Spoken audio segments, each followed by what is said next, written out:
Yesterday, we had two victims, one in DeBarry, an 83-year-old woman who fell prey to a tree scammer who told her that she needed to get her tree cut back because of the hurricane. They befriended her, and they eventually absconded with over $20,000 from her.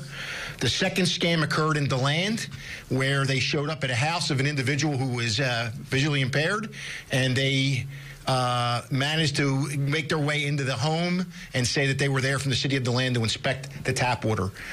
I can't say this enough to anybody that hears my voice. If somebody comes to your house and claims to be a city worker, a county worker, a roofer, an electrician, don't let them in. Call 911 and get the police there as quick as possible.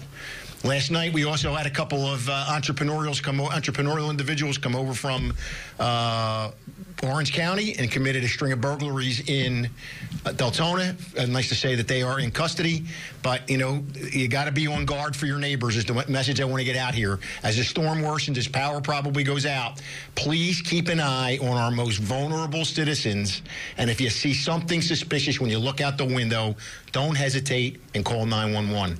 The objective here is you got to be a real scumbag if you're going to attack people who are blind and people who are in their extremely elderly and show up and try to scam them out of tens of thousands of dollars. With that, I would like to introduce Volusia County Deputy Chief Taylor. Thank you, Sheriff.